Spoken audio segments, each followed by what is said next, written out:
Medyo nagwa-warm up na. Yun! Ang ating laban. Sabi na, huwag na natin hatiin yung screen. Irekta na natin ang Land of Dawn. This is game number 2 again, Onyx Philippines. Laban sa Team Falcons.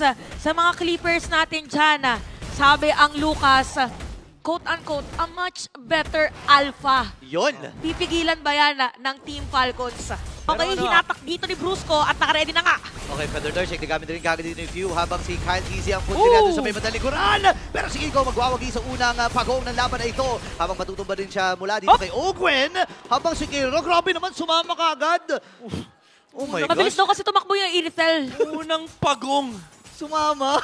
Ay, di na sapat yung gold lane eh. Oy, wait lang. Sapat ata yung damage dito ng Team Falcons para mapatumba itong si Brusco. Pride pero para sa ating dalawang kupunan, ito na naman yung turtle. Okay. Para nagkakaamoy na naman. Ako nasipa kagad itong si Brusco at di makakapindot. Kelra sumama na naman dun sa balikuran. At namatay na kagad si King Kong. Pew ay na maalam din mula sa kamay dito ni Gold Standard. Lilikod pa ata habang si Platty humahabol din. Super Prince, kailangan natin umatras dito. Flicker ay na-commit na nga rin dito ni Super Prince. Pero ang nagtagumpay doon, walang iba kundi ang Falcons.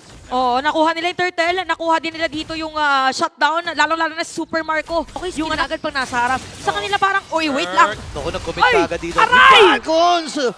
Napaan ni Kyle TZ. So, sa may bottom lane, parang napapaligiran yata or papaligiran ba? Oy. Mga players sa Team Falcons. So, nagkasagutan. Super Prince!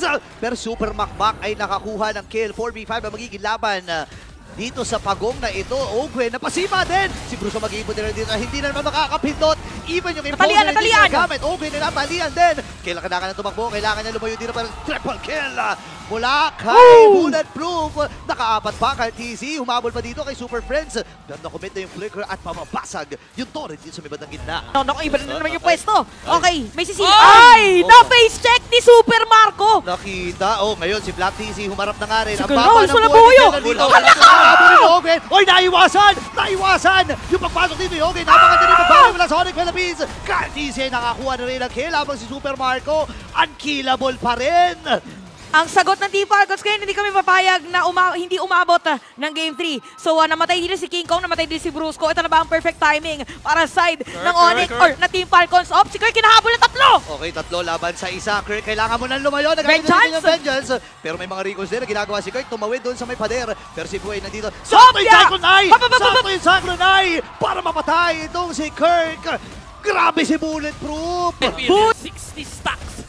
Ito, atin na natin. Numero flicker, pasok para kay Ogwen! Oh my gosh, nasipa kagad habang si Kirk ay umaatras. Pero ito yung pagbawi ng Onyx Philippines. Ang tanong, kaya ba nila? Si King Kong, doon sa may madalikuran, yung Lord ay humahampas pa rin. At dire-diretso lang ang Team Falcons dito. Kaya lang ang problema ay kailangan nila lumatras. Super Macra Boy pa rin.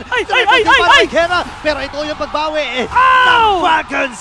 At i-extend nila itong serye na ito.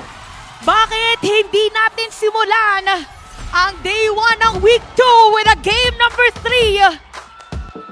Team Falcons, led by idol ng mga kids and Bulletproof Super Marco stretches this series into a game number 3.